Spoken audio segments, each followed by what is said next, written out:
আহিছে ৰমজান হাঁহি হাঁহি। এক পবিত্ৰ মাহৰ নাম মাহে ৰমজান।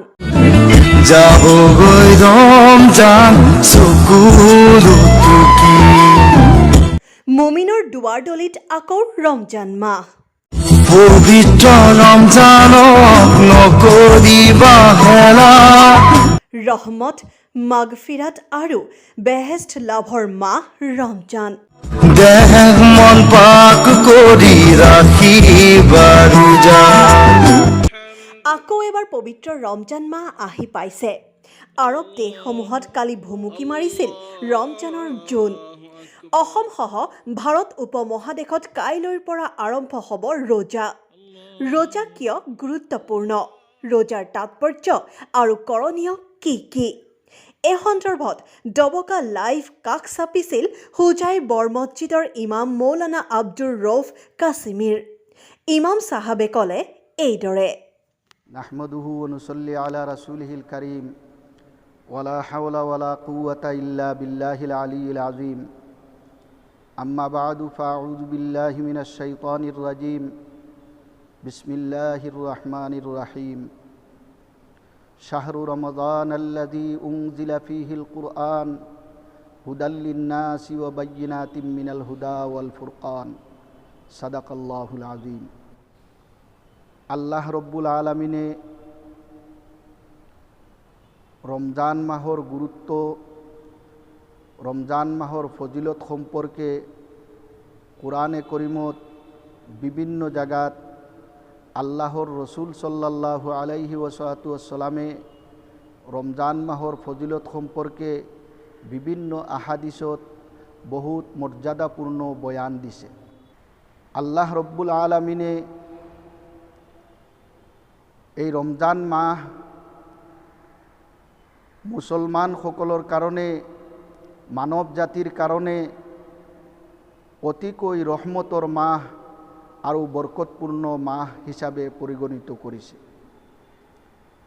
ৰমজান মাহ বছৰৰ আনবোৰ মাহতকৈ অতি মৰ্যাদাপূৰ্ণ। ৰমজান মাহত কোনো এটা নফল এবাদত কৰিলে আন মাহত ফৰজ আদায় কৰাৰ সমান সওয়াব পোৱা যায়। আৰু ৰমজান মাহত কোনো এটা ফৰজ কাম আদায় কৰিলে আন মাহত ৭০টা ফৰজ আদায় কৰাৰ সওয়াব বা তাৰ মৰ্যাদাপূৰ্ণ। এই মাহত আল্লাহ ৰব্বুল আলামিনে মুমিন সকলৰ ৰিজেক বৰ্ধিত কৰি দিছে। এই মাহত আন মানুহৰ সৈতে খাদ্য ব্যৱহাৰ আৰু নম্ৰ ব্যৱহাৰ কৰিবৰ কাৰণে সমূহ মানৱ জাতিৰ ওপৰত নিৰ্দেশ আছে। আল্লাহৰ ৰসুল সাল্লাল্লাহু আলাইহি ওয়াসাল্লামে ৰমজান মাহৰ প্ৰথম 10 দিনত ৰহমত অবতীৰ্ণ হয়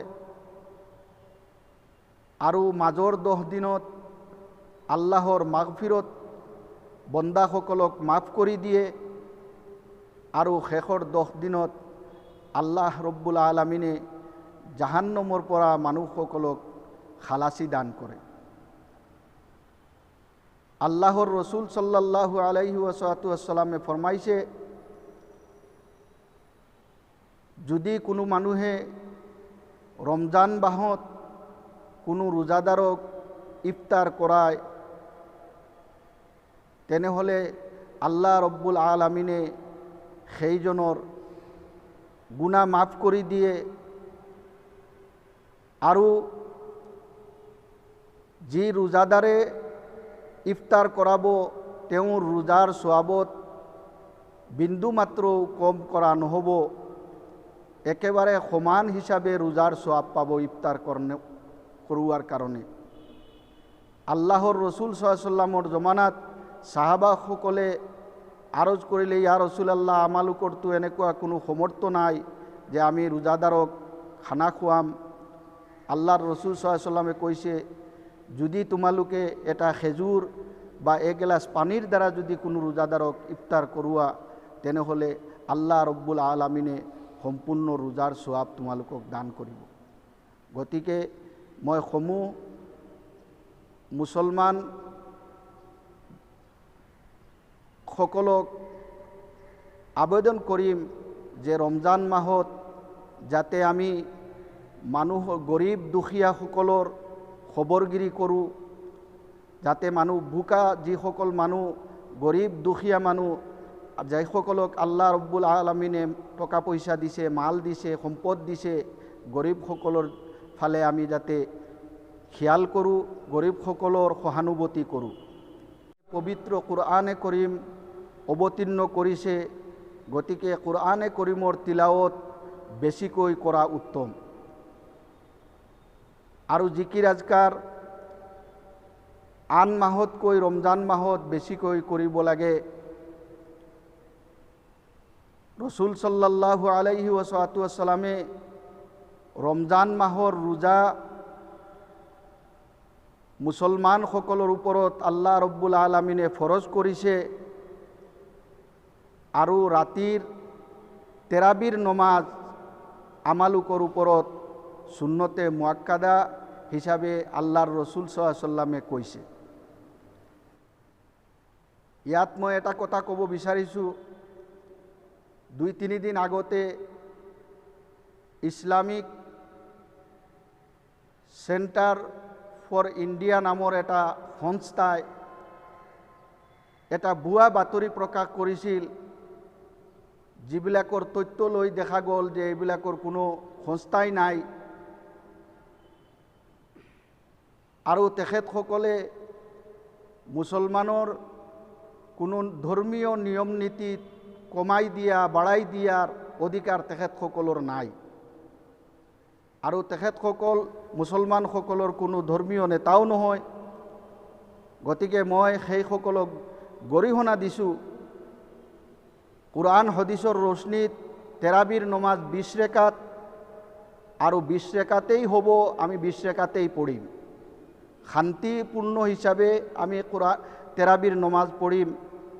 সুন্নত হৈছে তেৰাবিৰ নমাজ সুন্নতে মুআক্কাদা, আৰু তেৰাবিৰ নমাজত কুৰআনে কৰিমৰ খতম কৰা সেইটো এটা আলগ সুন্নত, বেলেগ সুন্নত। যিসকল মছজিদত খতম তেৰাবি হ'ব, শান্তিপূৰ্ণভাৱে আমি পঢ়িম, কিন্তু লগতে এটা ধ্যান ৰাখিব লাগিব, এতিয়া গোটেই দুনিয়াত কৰোনাৰ মহামাৰীয়ে দেখা দিছে, সেইকাৰণে আমি চৰকাৰী যি নিয়ম নীতি আছে সেইটো মানি আমি চলিব লাগিব। যোৱা বছৰো আমি কৰোনাৰ সময়ত গোটেই হোজাইবাসী বা গোটেই অসমৰ মুছলমানে চৰকাৰৰ নিয়ম নীতি মানি আখৰে আখৰে নিয়ম নীতি মানি চলিছে, আৰু এইবাৰো আমি চৰকাৰৰ নিয়ম নীতি যিটো আমি মানি চলিম। এতিয়াও আমি কেইবাদিনৰ পৰা 2-3 দিনৰ পৰা নমাজত ছ'চিয়েল ডিষ্টেঞ্চিং মানি চলি আছোঁ, আৰু মাস্ক পৰিধান কৰাটো বাধ্যতামূলক কৰিছোঁ, আৰু মুছল্লিসকলক মছজিদত অহা নমাজীসকলকো আমি অক্তে অক্তে জানাই দি আছোঁ যে মহামাৰীৰ পৰা বাচিবৰ কাৰণে আমি চৰকাৰৰ নিয়ম নিৰ্দেশনা মানি চলিব লাগে। গতিকে আমি ৰাইজৰ ওচৰত বিনম্ৰ অনুৰোধ কৰিছোঁ যে আমি সকলোৱে খালি মছজিদত নহয়, বজাৰত, ৰাস্তা ঘাটত চলা ফিৰাত আমি যাতে বাধ্যতামূলকভাৱে মাস্ক পৰিধান কৰোঁ, আৰু ছ'চিয়েল ডিষ্টেঞ্চটো য'ত ভিৰ ভাৰ হয় তাত অলপ ছ'চিয়েল ডিষ্টেঞ্চিং মানি চলিব লাগে।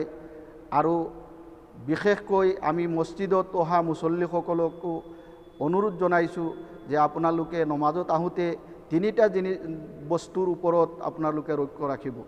এটা হৈছে মাস্ক পৰিধান কৰি আহিব মছজিদত, লগতে নমাজত অহাৰ পিছত আমাৰ মছজিদত চিন দিয়া আছে, ছ'চিয়েল ডিষ্টেঞ্চিং হিচাপে মছজিদত চফে চফে চিন দিয়া আছে, এই ছ'চিয়েল ডিষ্টেঞ্চিং মানি আমি নমাজ পঢ়িব লাগে।